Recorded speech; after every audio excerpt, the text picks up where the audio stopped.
Once again, welcome back to KC's Classes. KC's Classes-ന്റെ മറ്റൊരു വീഡിയോയിലേക്ക് എല്ലാവർക്കും സ്വാഗതം. This is Kiran CS. Calicut University BCom BBA 4 semester exams June 19ന് start ചെയ്യാണ്. Important ക്വസ്റ്റ്യൻസിന്റെ സീരീസ് ആണ് നമ്മളിപ്പോൾ ചെയ്തുകൊണ്ടിരിക്കുന്നത്. ഇന്നത്തെ വീഡിയോയിൽ BBA 4 സെമസ്റ്റർ സ്റ്റുഡൻസിന്റെ ഏറ്റവും ഇമ്പോർട്ടൻ്റ് ആയിട്ടുള്ള പ്രോബ്ലം പേപ്പറാണ് ക്വാണ്ടിറ്റേറ്റീവ് ടെക്നിക്സ്. ഈ ഒരു സബ്ജക്റ്റിന്റെ എൻറ്റയർ ഡീറ്റെയിൽസിലോട്ടാണ് നമ്മൾ പോകുന്നത്. ഏതൊക്കെ ചാപ്റ്റേഴ്സ് ആണ് ഏറ്റവും കൂടുതൽ നമുക്ക് മാർക്സിന് വേണ്ടിയിട്ട് എക്സ്പെക്ട് ചെയ്യേണ്ട SI ചാപ്റ്റേഴ്സ് ഏതൊക്കെയാണ്, എങ്ങനെ പ്രയോറിറ്റൈസ് ചെയ്ത് പഠിക്കാം, ഇതൊക്കെ 1 by 1 ആയിട്ട് നമുക്ക് ഡിസ്കസ് ചെയ്യാം. വീഡിയോയിലോട്ട് പോണേക്കാൾ മുമ്പ് പറയാനുള്ളത്, നമ്മുടെ സ്ഥാപനം എക്സാം ഓറിയൻറ്റഡ് ആയിട്ട് ഓൺലൈൻ കോച്ചിങ് പ്രൊവൈഡ് ചെയ്യുന്ന സ്ഥാപനമാണ്. ലൈവ് ക്ലാസ് ഗൂഗിൾ മീറ്റിലൂടെ പ്രൊവൈഡ് ചെയ്യുന്നു. വീഡിയോ ക്ലാസ്സിൻ്റെ റെക്കോർഡും ആക്സസ് ചെയ്യാൻ സാധിക്കും. സോ 4 സെമസ്റ്റർ ബികോം BBA സ്റ്റുഡൻസിന് QT അതുപോലെ കോസ്റ്റ് അക്കൗണ്ടിങ് ഈ 2 സബ്ജക്ട്സിൻ്റെയും ക്ലാസ്സസ് ആണ് അവൈലബിൾ ആവുക. സോ നമ്മുടെ ക്ലാസ്സിൽ ജോയിൻ ചെയ്ത് പഠിച്ച് നല്ല മാർക്ക് മേടിക്കാൻ താല്പര്യമുള്ള കുട്ടികൾക്ക് ഡിസ്ക്രിപ്ഷൻ ബോക്സിലുള്ള എൻ്റെ വാട്സപ്പ് നമ്പറിൽ കോൺടാക്ട് ചെയ്യാം, ക്ലാസ്സസ് ആക്സസ് ചെയ്യാം. ഇതുവരെയുള്ള നമ്മുടെ റിസൾട്ട്സ് ഒക്കെ സൂപ്പർ റിസൾട്ട്സ് ആണ് കേട്ടോ. ഓക്കെ, സോ നമുക്ക് എന്തായാലും വീഡിയോയിലോട്ട് പോകാം. അപ്പോൾ 4 സെമസ്റ്റർ QT എന്ന് പറയുന്ന വളരെ ഇമ്പോർട്ടൻ്റ് ആയിട്ടുള്ള സബ്ജക്റ്റ്. സോ 5 മൊഡ്യൂളായിട്ട് ഡിവൈഡ് ചെയ്തിട്ടുണ്ട് ഈ ഒരു സബ്ജക്റ്റ്. നമുക്ക് ബികോമിനെ വെച്ച് കമ്പയർ ചെയ്യുമ്പോൾ BBAക്ക് ഒരൊറ്റ മൊഡ്യൂൾ മാത്രമാണ് ഡിഫറൻസ് വരുന്നത്. ബാക്കിയൊക്കെ ബികോം BBA സെയിം ആണ് സിലബസ്. അപ്പോൾ സിലബസിലോട്ട് പോകുമ്പോൾ ആദ്യം ബേസിക്സ് ആണ് QTയുടെ ക്വാണ്ടിറ്റേറ്റീവ് ടെക്നിക്സ് കാണാൻ സാധിക്കും. ദെൻ അതിനുശേഷം time series and index number എന്ന് പറഞ്ഞിട്ട് സെക്കൻഡ് മൊഡ്യൂൾ കാണാം. പിന്നെ correlation and regression, probability, theoretical distribution, ഇങ്ങനെ നമുക്ക് കാണാൻ സാധിക്കും. സോ നിങ്ങളുടെ അടുത്ത് സജസ്റ്റ് ചെയ്യാനുള്ള ആദ്യത്തെ കാര്യം, നിങ്ങൾക്ക് ഈ ഒരു സബ്ജക്റ്റ് പഠിക്കാൻ ഏറ്റവും പ്രിഫർ ചെയ്യുന്ന ബുക്ക് എന്ന് പറയുന്നത് LR പോറ്റിയുടെ ടെക്സ്റ്റ് ബുക്കാണ്. കയ്യിൽ അത് അവൈലബിൾ ആണെങ്കിൽ അത് മാത്രം പഠിക്കുക. അതിലത്തെ സെയിം ക്വസ്റ്റ്യൻസ് എക്സാമിന് വരാറുണ്ട്. ദെൻ പഠിക്കുന്ന സമയത്ത് ഇതിനെ ഒരു 3 കട്ടയായിട്ട് നമുക്ക് പഠിക്കാം. ഇതിൽ ആദ്യത്തെ കട്ട എന്ന് പറയുന്നത് ഏറ്റവും എളുപ്പമായിട്ടുള്ള 2 ഏരിയാസ് ആണ്, 2-3 ഏരിയാസ് ആണ്. Number 1 quantitative techniques, first chapter basics ആണ്. Then correlation, then regression. ഇത് 3 ഒരു കട്ട. ഒരുപാട് ചോദ്യങ്ങൾ നമുക്ക് പ്രതീക്ഷിക്കാം ഈ 3 ചാപ്റ്റേഴ്സ് ഈ ടോപ്പിക്സിൽ നിന്നുമായിട്ട്. ഇത് ആദ്യത്തെ. രണ്ടാമത് നമുക്ക് പ്രോബബിലിറ്റി ആൻഡ് പ്രോബബിലിറ്റി ഡിസ്ട്രിബ്യൂഷൻ ആണ് മറ്റൊരു ഘട്ട. മൂന്നാമത് നമുക്ക് പറയാം time series and index number, especially index number. ഇതാണ് 3 ഏരിയാസ് ആയിട്ട് നമുക്ക് ഡിവൈഡ് ചെയ്ത് പഠിക്കേണ്ടത്. ഇതിൽ ഏറ്റവും ഈസിയസ്റ്റും ഏറ്റവും സ്കോർ ചെയ്യാൻ സാധിക്കുന്നതും കോറിലേഷൻ, റിഗ്രഷൻ, QTയുടെ ബേസിക്സ് ആണ്. അത് പഠിച്ചാൽ തന്നെ നിങ്ങൾക്ക് പാസ് മാർക്കിനുള്ളത് കിട്ടി. പിന്നെ ഒരു 60% പോകാൻ നിങ്ങൾ ഇൻഡെക്സ് നമ്പറും മറ്റു കാര്യങ്ങളും പഠിച്ചാൽ തന്നെ കിട്ടി. ഒരു 70 അത്രയ്ക്കൊക്കെ കിട്ടും. മറ്റതും കൂടിയും പഠിച്ചാൽ പ്രോബബിലിറ്റി കൂടിയും കവർ ചെയ്താൽ നിങ്ങൾക്ക് 80 to 90% ഈസി ആയിട്ട് കിട്ടും എന്നുള്ളതാണ്. ഓക്കെ, ദെൻ SI ചാപ്റ്റേഴ്സ് ഏതൊക്കെയാണ് വരിക ചോദിക്കാറുള്ളതാണ്. 4 SI ഉള്ളത് കൊണ്ട് തന്നെ കോറിലേഷനോ റിഗ്രഷനോ ഒരെണ്ണം വരാറുണ്ട്. കഴിഞ്ഞ പ്രാവശ്യം കോറിലേഷനാണ് വന്നേ. ദെൻ നമുക്ക് നെക്സ്റ്റ് ഇൻഡെക്സ് നമ്പറിൽ നിന്നൊരു SI വരാറുണ്ട് മസ്റ്റായിട്ട്.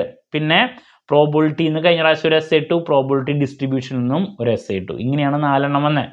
അപ്പോൾ 4 SI ഈ ഏരിയാസിൽ നിന്ന് നമുക്ക് പ്രതീക്ഷിക്കാം. ഓക്കെ, എന്ന് വെച്ചാൽ ലാസ്റ്റ് 4 ചാപ്റ്റേഴ്സിൽ നിന്ന് നമുക്ക് SI പ്രതീക്ഷിക്കാം കേട്ടോ. അപ്പോൾ നമുക്ക് സ്റ്റാർട്ട് ചെയ്യാം. ഇതിൽ ആദ്യത്തെ മൊഡ്യൂൾ ക്വാണ്ടിറ്റേറ്റീവ് ടെക്നിക്സിൻ്റെ ബേസിക്സ് ആണ്. 2 മാർക്സിൻ്റെ ഒരു ചോദ്യം, ദെൻ അതുപോലെ തന്നെ 5 മാർക്കിൻ്റെ ഒരു ചോദ്യം. ഇതാണ് സാധാരണ കണ്ടുവരാറ്. സോ ഇതിൽ ക്വാണ്ടിറ്റേറ്റീവ് ടെക്നിക്സ് എന്താണ് നിർബന്ധമായും പഠിച്ചിരിക്കണം. അതിനുശേഷം ക്വാണ്ടിറ്റേറ്റീവ് ടെക്നിക്സിൻ്റെ അഡ്വാൻറ്റേജസ് ഉണ്ട്, അതിന് ലിമിറ്റേഷൻസ് ഉണ്ട്.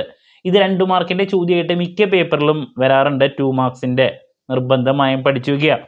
ദെൻ മിക്ക പേപ്പറിലും ഈ ഒരു ചാപ്റ്ററിൽ നിന്ന് 5 മാർക്സ് ആയിട്ട് കണ്ടുവരാറ് ഫങ്ഷൻസ് ഓഫ് ക്വാണ്ടിറ്റേറ്റീവ് ടെക്നിക്സ്, അതല്ലെങ്കിൽ യൂസസ് ഓഫ് ക്വാണ്ടിറ്റേറ്റീവ് ടെക്നിക്സ്. വളരെ ഇമ്പോർട്ടൻ്റ് ആണ്, നിർബന്ധമായും പഠിക്കണം. അപ്പോൾ 2 മാർക്സ് ആൻഡ് 5 മാർക്സ് ചോദ്യങ്ങളാണ് ഇതിൽ നിന്ന് വരാറ്. QT എന്താണ് അതിൻ്റെ ലിമിറ്റേഷൻസ്, ദെൻ ഫങ്ഷൻസ്, യൂസസ്. ഇത് എന്തായാലും പഠിക്കുക. 2 മാർക്ക് 5 മാർക്കിൽ നമുക്ക് മാറി മാറി വരാറുള്ളതാണ്. ഒരു കാരണവശാലും സ്കിപ്പ് ചെയ്യരുത്. ഓക്കെ, ദെൻ നമുക്ക് നെക്സ്റ്റ് നമ്മുടെ മൊഡ്യൂളിലോട്ട് പോയി കഴിഞ്ഞാൽ കാണാൻ സാധിക്കുന്നത് ഇൻഡെക്സ് നമ്പറിൻ്റെ ചാപ്റ്ററാണ്. ബട്ട് നിങ്ങൾ പഠിക്കുന്ന സമയത്ത് നിങ്ങൾ നെക്സ്റ്റ് കോറിലേഷൻ ആൻഡ് റിഗ്രഷൻ പഠിക്കുക. അപ്പോൾ അതുകൊണ്ട് നമുക്ക് നെക്സ്റ്റ് അത് ഡിസ്കസ് ചെയ്യാം. കോറിലേഷനും അതുപോലെ തന്നെ നെക്സ്റ്റ് റിഗ്രഷനും ഇങ്ങനെയാണ് വരാം. ഇതിൽ ഏറ്റവും ഇമ്പോർട്ടൻ്റ് ആയിട്ടുള്ളത് നിസ്സംശയം പറയാം കോറിലേഷൻ ടോപ്പിക് തന്നെയാണ്. ഒരുപാട് ചോദ്യങ്ങൾ ഞാൻ പറഞ്ഞു, SI 2 മാർക്സ് 5 മാർക്സ് ചോദ്യങ്ങളൊക്കെ നമുക്ക് പ്രതീക്ഷിക്കാം ഈ ഒരു ടോപ്പിക്കിൽ നിന്ന്. ആദ്യം തന്നെ കോറിലേഷൻ എന്താണ് നിർബന്ധമായും പഠിക്കണം, തിയറിക്ക് വരും. കോറിലേഷൻ കോഫിഷ്യന്റ്, ദെൻ അതിൻ്റെ സിഗ്നിഫിക്കൻസ് ഉണ്ട്, ദെൻ ഡിഫറെൻറ്റ് ക്ലാസിഫിക്കേഷൻ ഓഫ് കോറിലേഷനിൽ ഏതെങ്കിലും ഒരെണ്ണം 2 മാർക്കിൻ്റെ വരാറുണ്ട്. ഇപ്പോൾ positive and negative, simple correlation, linear, ഇതൊക്കെ 2 മാർക്കിൻ്റെ ഇതിൽ ഏതെങ്കിലും ഒരെണ്ണം റിപ്പീറ്റ് ആയിട്ട് കണ്ടുവരാറുള്ളതാണ്. ഒരു കാരണവശാലും സ്കിപ്പ് ചെയ്യരുത് കേട്ടോ. ദെൻ അതിനുശേഷം നമുക്ക് പ്രോബ്ലത്തിൻ്റെ ഡീറ്റെയിൽസിലോട്ട് പോകുമ്പോൾ അതിനായിട്ട് മുമ്പ് ഗ്രാഫിക് മെത്തേഡ്സിൽ സ്കാറ്റർ ഡയഗ്രാം 2 മാർക്കിൻ്റെ വരാറുള്ളതാണ്. കഴിഞ്ഞ പ്രാവശ്യം വന്നിട്ടുണ്ടായിരുന്നു. എന്താണ് സ്കാറ്റർ ഡയഗ്രാം? 2 മാർക്സിൻ്റെ റിപ്പീറ്റ് ക്വസ്റ്റൻ ആണ് സ്കാറ്റർ ഡയഗ്രാം. അതിൻ്റെ മെറിറ്റ്സ് ഒക്കെ ഒന്ന് നോക്കാം. സ്കാറ്റർ ഡയഗ്രാം എന്താണെന്ന് 2 മാർക്കിൻ്റെ വരാറുണ്ട്. ദെൻ പ്രോബ്ലത്തിലോട്ടാണ് നെക്സ്റ്റ് പോകേണ്ടത്. Karl Pearson coefficient of correlation ഉണ്ട്, rank correlation, concurrent deviation method, 3 എണ്ണമാണ് നമുക്ക് പ്രോബ്ലം കാണാൻ സാധിക്കുക. സോ ഇതിൽ ആദ്യം തന്നെ കാൾ പിയേഴ്സൻ്റെ കോഎഫിഷ്യന്റ് ഓഫ് കോറിലേഷൻ മെത്തേഡാണ് ഏറ്റവും ഇമ്പോർട്ടൻ്റ് ആയിട്ടുള്ളത്. സോ പ്രോബ്ലം ആയിട്ട് നമുക്ക് കഴിഞ്ഞ പ്രാവശ്യം SI ചോദിച്ചിട്ടുണ്ടായിരുന്നു. അതുപോലെ തന്നെ 5 മാർക്കിൻ്റെ നമുക്ക് പ്രതീക്ഷിക്കാം. നിർബന്ധമായും പഠിച്ചു വയ്ക്കുക. അത് സാധാരണ ഇക്വേഷൻ ഉണ്ട്, ഡീവിയേഷൻ വെച്ചിട്ടുള്ളതുണ്ട്, എങ്ങനെ ചെയ്താലും ആൻസർ കിട്ടും. ക്വസ്റ്റിൻ്റെ രീതി എന്താണ് അതനുസരിച്ച് നിങ്ങൾ പഠിക്കുക. വളരെ ഇമ്പോർട്ടൻ്റ് ആണ്, ഒരു കാരണവശാലും സ്കിപ്പ് ചെയ്യരുത്. പ്രോബ്ലം SAക്ക് കഴിഞ്ഞ പ്രാവശ്യം വന്നു, 5 മാർക്കിൻ്റെയിലും വരാം. അതുപോലെ തന്നെ നമുക്ക് 2 മാർക്കിൻ്റെയിലും ഇതിനെ റിലേറ്റ് ചെയ്തുള്ള തിയറിയും വരാം. ഓക്കെ, വളരെ ഇമ്പോർട്ടൻ്റ് ആണ് കേട്ടോ. ഡയറക്റ്റ് മെത്തേഡ് ഉണ്ട്, പലതരത്തിലുള്ള മെത്തേഡ് നിങ്ങൾക്ക് കാണാൻ സാധിക്കും. ദെൻ 2 മാർക്കിൻ്റെ പ്രോബബിൾ എറർ എന്താണ് 2 മാർക്സിൻ്റെ തിയറി ആയിട്ട് വരാറുണ്ട്. അതുപോലെ തന്നെ 2 മാർക്സിൻ്റെ ചോദ്യം കോഫിഷ്യന്റ് ഓഫ് ഡിറ്റർമിനേഷൻ എന്താണ്, എന്തായാലും പഠിച്ചിരിക്കണം കേട്ടോ. ഇനി റാങ്ക് കോറിലേഷൻ എന്താണ്? റാങ്ക് കോറിലേഷനെ റിലേറ്റ് ചെയ്തുള്ള പ്രോബ്ലം നമുക്ക് 5 മാർക്കിൻ്റെ വരാറുണ്ട്, അതും പഠിക്കണം. കോറിലേഷനിൽ നമുക്ക് ഒന്നും സ്കിപ്പ് ചെയ്യാനില്ല. റാങ്ക് കോറിലേഷൻ 5 മാർക്കിൻ്റെ റിപ്പീറ്റ് ആയിട്ട് വരാറുള്ള ഒരു ഏരിയ ആണ്. കൺകറന്റ് ഡീവിയേഷൻ മെത്തേഡ് അങ്ങനെ കണ്ടുവന്നിട്ടില്ല, നമുക്ക് ജസ്റ്റ് ഒന്ന് നോക്കാം. അത് വളരെ ഈസി ആയിട്ടുള്ളൊരു ടോപ്പിക്കാണ്. അപ്പോൾ കോറിലേഷൻ എന്ന് പറയുന്ന ഏരിയയിൽ എല്ലാതും പഠിക്കുക, വളരെ ഈസിയാണ്. 3 പാർട്ടിലും നമുക്ക് ചോദ്യങ്ങൾ പ്രതീക്ഷിക്കാം. ഇനി നെക്സ്റ്റ് റിഗ്രഷൻ ആണ്. റിഗ്രഷൻ അനാലിസിസ് എന്താണ്? 2 മാർക്സിൻ്റെ ചോദ്യം. പല തരത്തിലുള്ള റിഗ്രഷനിൽ ഏതെങ്കിലും ഒരെണ്ണം 2 മാർക്കിൻ്റെ വരാറുണ്ട്. Linear regression, multiple regression, regression line എന്താണ്, ലൈൻ ഓഫ് ബെസ്റ്റ് ഫിറ്റ് എന്താണ്. ദെൻ പ്രോബ്ലം ആയിട്ട് 5 മാർക്കിൻ്റെയിലും അതുപോലെ തന്നെ SAയ്ക്കും നമുക്ക് പ്രതീക്ഷിക്കാം റിഗ്രഷൻ. SAയ്ക്ക് കോറിലേഷൻ വന്നില്ലെങ്കിൽ റിഗ്രഷൻ, ഇതാണ് മാറി മാറി വരാറ്. ദെൻ 5 മാർക്കിൻ്റെയിലും വരാറുണ്ട്.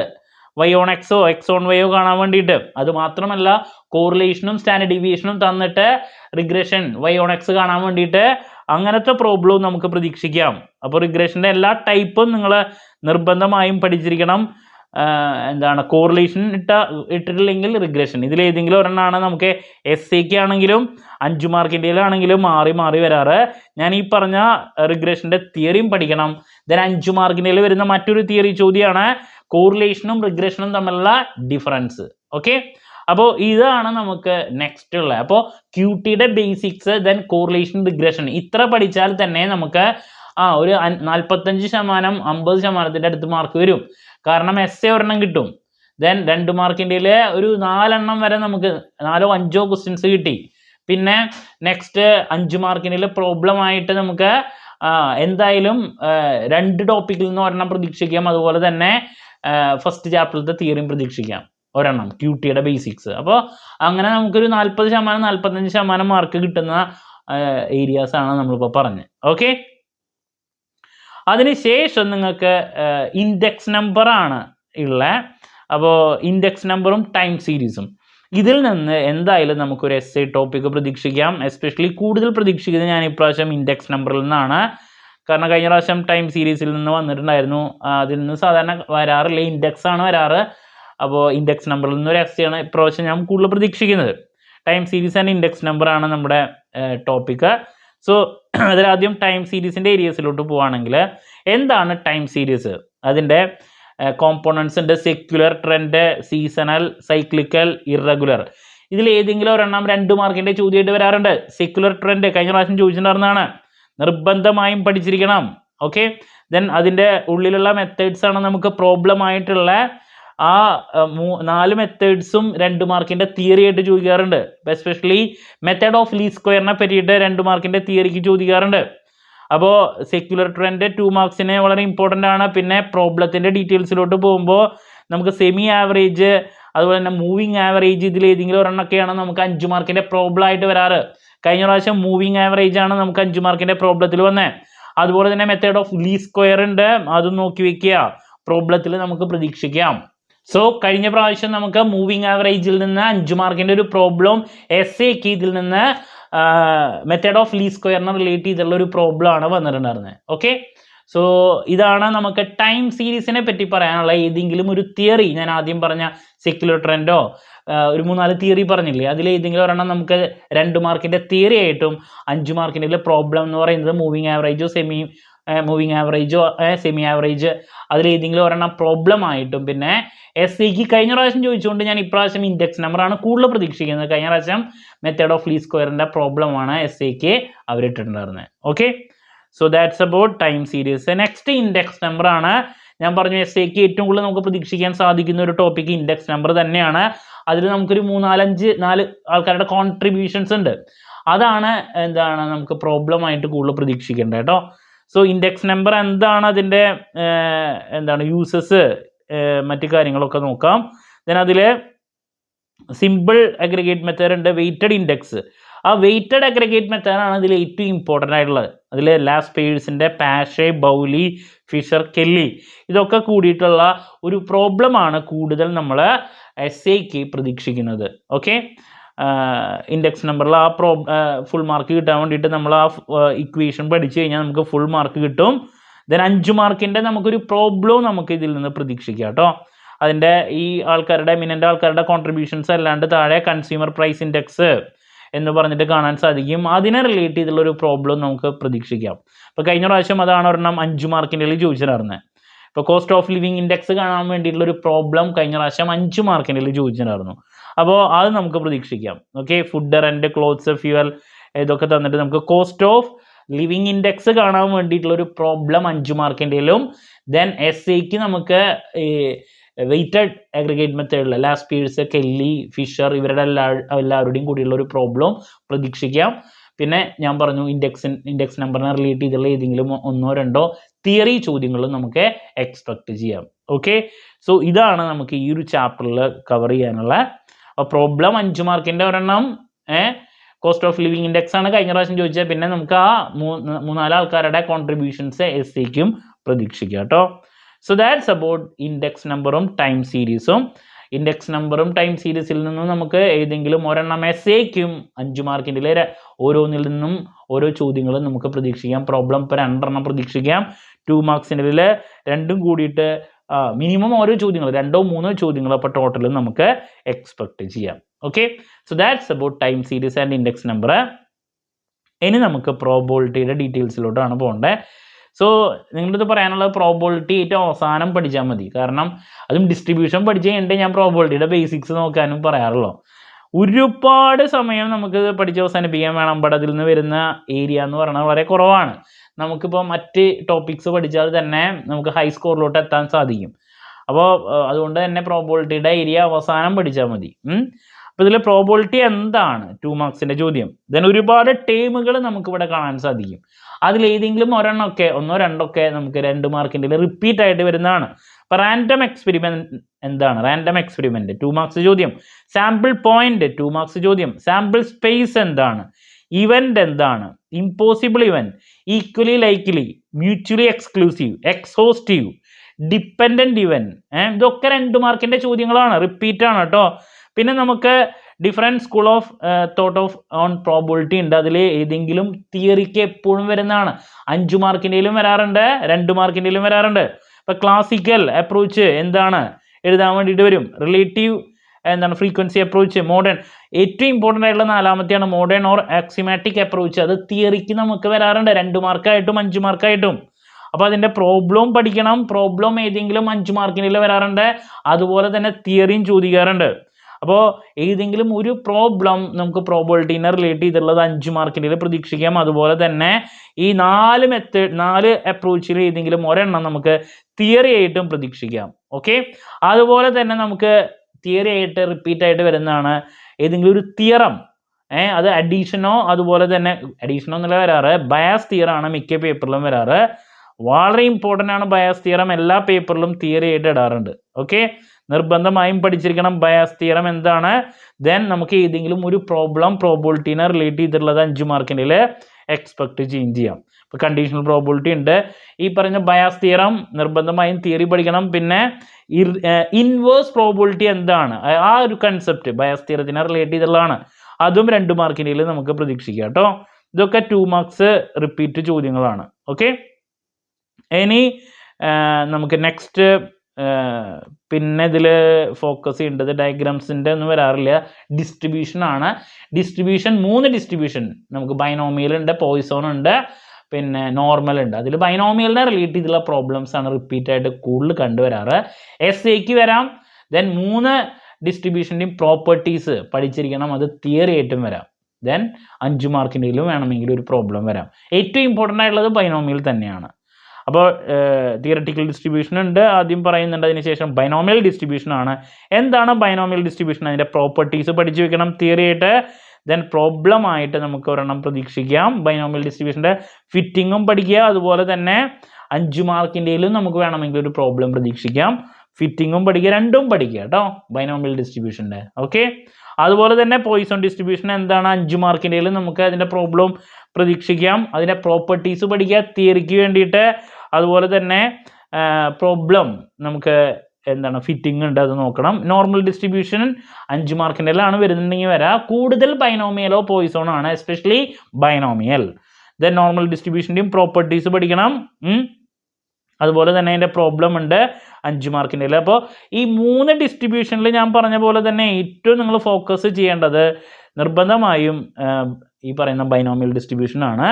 ഞാൻ പറഞ്ഞു കഴിഞ്ഞ പ്രാവശ്യത്തെ ക്വസ്റ്റ്യൻ പേപ്പറിൽ നമുക്ക് എസ്എക്ക് ചോദിച്ചിട്ടുണ്ടായിരുന്നത് ഈ പറയുന്ന പ്രോബിലിറ്റിയുടെ എന്താണ് സിമ്പിൾ പ്രോബിലിറ്റി ഒരു ടോപ്പിക്ക്, അതുപോലെ തന്നെ ബൈനോമിയൽ ഡിസ്ട്രിബ്യൂഷനെ റിലേറ്റ് ചെയ്തിട്ടുള്ളൊരു ടോപ്പിക്കാണ് നമുക്ക് എസ്എക്ക് ചോദിച്ചിട്ടുണ്ടായിരുന്നത്. ഏറ്റവും ഈസിയസ്റ്റ് ആയിട്ടുള്ളൊരു ടോപ്പിക്കാണ് ബൈനോമിയൽ ഡിസ്ട്രിബ്യൂഷനെ റിലേറ്റ് ചെയ്തിട്ടുള്ള ഒന്നാണ് കഴിഞ്ഞ പ്രാവശ്യം എസ്എക്ക് ഇട്ടിട്ടുണ്ടായിരുന്നത്. പിന്നെ 5 മാർക്കിൻ്റെ ഞാൻ പറഞ്ഞു തിയറിയും ഈ ഓക്സിമാറ്റിക് അപ്രോച്ച് വന്നിട്ടുണ്ടായിരുന്നു എന്നുള്ളത്. പിന്നെ പ്രോബ്ലം നമുക്ക് സാധാരണ ബേസിക് പ്രോബിലിറ്റീനെ റിലേറ്റ് ചെയ്തിട്ടുള്ളത് വന്നിട്ടുണ്ടായിരുന്നു. അപ്പോൾ പ്രോബിലിറ്റിയുടെ ഡിസ്ട്രിബ്യൂഷനിൽ 3 ഡിസ്ട്രിബ്യൂഷനിൽ ഏറ്റവും ഇമ്പോർട്ടൻസ് ബൈനോമിയലിന് കൊടുക്കുക, അതിനെ റിലേറ്റ് ചെയ്തിട്ടുള്ള ഒരു പ്രോബ്ലം എസ്എക്ക് വരാം. ദെൻ തിയറി ആയിട്ട് ഈ 3 ഡിസ്ട്രിബ്യൂഷനിൽ ഏതെങ്കിലും ഒരെണ്ണത്തിൻ്റെ പ്രോപ്പർട്ടീസ് വരാറുണ്ട്. പിന്നെ എന്താണ് പ്രോബിലിറ്റിയുടെ ബേസിക്സിനെ റിലേറ്റ് ചെയ്തുള്ള ഒരെണ്ണം 5 മാർക്കിൻ്റെ പ്രോബ്ലം ആയിട്ട് വരാറുണ്ട്. ഡിസ്ട്രിബ്യൂഷനിൽ ഈ പറഞ്ഞ ബൈനോമിയലിൻ്റെ ഒരു പ്രോബ്ലം 5 മാർക്കിൻ്റെ ഇടാം, പോയിസോണും ഇടാം 5 മാർക്കിൻ്റെ. കൂടുതൽ സാധാ പ്രോബിലിറ്റി ബേസിക്സ് ഇല്ലേ അതിലത്തെയും എന്താണ് 5 മാർക്കിൻ്റെ നമ്മൾ കാണാറുണ്ട്. ഓക്കെ, അപ്പോൾ പ്രോബിലിറ്റിയുടെ കാര്യങ്ങൾ നിങ്ങൾ അവസാനം പഠിച്ചാൽ മതി, കാരണം ഒരുപാട് പഠിച്ചാൽ മാത്രമേ നമുക്ക് കുറച്ച് മാർക്ക് സ്കോർ ചെയ്യാൻ സാധിക്കുള്ളൂ. അതുകൊണ്ട് ബട്ട് എക്സാമിന് എസ് എന്തായാലും ഇടാറുണ്ട് ഡിസ്ട്രിബ്യൂഷനിൽ ഒരെണ്ണം. തിയറിക്ക് പ്രോബിലിറ്റിയുടെ ബേസിക് തിയറി വരാറുണ്ട്, ഞാൻ പറഞ്ഞു ബയാസ് തിയറം, മറ്റേ അപ്രോച്ച്, പിന്നെ എന്താണ് ഒരുപാട് ടേമുകൾ 2 മാർക്കിനിൽ വരാറുണ്ട്, അതൊക്കെ കവർ ചെയ്യണം. ഓക്കെ, സോ ദാറ്റ്സ് അബൌട്ട് നമ്മുടെ എന്താണ് പ്രോബിലിറ്റി ഡിസ്ട്രിബ്യൂഷൻ്റെ ഏരിയ. അപ്പോൾ ഇതാണ് 5 മൊഡ്യൂൾ. അപ്പോൾ നിങ്ങൾക്ക് ഈസി ആയിട്ട് സ്കോർ ചെയ്യാൻ സാധിക്കുന്ന എന്തൊക്കെയാണ്, ക്യൂട്ടിയുടെ ബേസിക്സ്, കോറിലേഷൻ റിഗ്രഷൻ പഠിക്കുക, ദെൻ ഇൻഡെക്സ് നമ്പർ പഠിക്കുക, പിന്നെ ടൈം സീരീസ്. പിന്നെ ഇപ്രാവശ്യം നമ്മൾ കൂടുതൽ പ്രതീക്ഷിക്കുന്ന ഇൻഡെക്സ് നമ്പർ ആണ്. കഴിഞ്ഞ പ്രാവശ്യം ടൈം സീരീസിന് എസ്സേ വന്നിട്ടുണ്ടായിരുന്നു. 2ൽ നിന്നും 5 മാർക്കിൻ്റെ പ്രോബ്ലംസ് വരുന്നുണ്ട്, എസ്സേക്കും പ്രോബ്ലം വരുന്നുണ്ട്. ദെൻ നിങ്ങൾ പ്രോബിലിറ്റിയുടെ ഡീറ്റെയിൽസിലോട്ട് പോകുമ്പോൾ 3 ഡിസ്ട്രിബ്യൂഷൻ ഇമ്പോർട്ടൻ്റ് ആണ്. 3 ഡിസ്ട്രിബ്യൂഷനിൽ ഏറ്റവും ഇമ്പോർട്ടൻ്റ് ആയിട്ടുള്ള ബൈനോമിയൽ തന്നെയാണ്. പ്രോബിലിറ്റിയുടെ ബേസിക് തിയറിയും അതിൻ്റെ എല്ലാ കാര്യങ്ങളും നോക്കുക, ടേമുകൾ പഠിക്കുക. 5 മാർക്കിലെ പ്രോബിലിറ്റിയുടെ ബേസിക് പ്രോബ്ലംസ് പ്രതീക്ഷിക്കാം. ഡിസ്ട്രിബ്യൂഷനിലെ ബൈനോമിയലിൻ്റെയോ പോയിസോണിയോ ഏതെങ്കിലും ഒരെണ്ണം 5 മാർക്കിലെ പ്രോബ്ലം പ്രതീക്ഷിക്കാം. പിന്നെ എസ്എക്ക് പ്രോബിലിറ്റി ഡിസ്ട്രിബ്യൂഷൻ്റെ ഏതെങ്കിലും ഒരെണ്ണം, എസ്പെഷ്യലി ബൈനോമിയൽ നമുക്ക് എസ്എക്കും പ്രതീക്ഷിക്കാം. ഓക്കെ, സോ ദാറ്റ്സ് അബൌട്ട് നമ്മുടെ 5 മൊഡ്യൂളിൻ്റെ ഡീറ്റെയിൽസ്. ഇനി നിങ്ങൾക്ക് കുറച്ചും കൂടി ക്ലാരിറ്റിക്ക് വേണ്ടിയിട്ട് ഓരോ പാർട്ടിലും, പാർട്ട് എ ബി സി ഓരോ പാർട്ടിലും റിപ്പീറ്റ് ആയിട്ട് വരുന്ന ചോദ്യങ്ങളുടെ സെപ്പറേറ്റ് വീഡിയോ ഞാൻ ചെയ്യുന്നതായിരിക്കും. ദെൻ നമ്മുടെ സ്ഥാപനത്തിൽ നമ്മൾ കോച്ചിങ് പ്രൊവൈഡ് ചെയ്യുന്നുണ്ട് ക്യൂട്ടിക്ക്, അതുപോലെ തന്നെ കോസ്റ്റ് അക്കൗണ്ടിങ്ങിനും. കുറച്ച് സമയം കൊണ്ട് തന്നെ എൻറ്റയർ സബ്ജക്റ്റ് പഠിപ്പിച്ച് അവസാനിപ്പിക്കുക എന്നുള്ളതാണ്.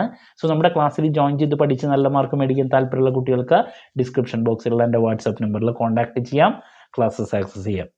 എന്ത് ഡൗട്ട് ഉണ്ടെങ്കിലും കമൻറ്റ് ചെയ്യാനുള്ള മറുപടി ഞാൻ വീഡിയോസിലൂടെ നൽകുന്നതായിരിക്കും. മറ്റു വീഡിയോയുമായി വീണ്ടും കാണാമെന്നുള്ള പ്രതീക്ഷയോടെ നിർത്തുന്നു. This is Kiran CS signing of.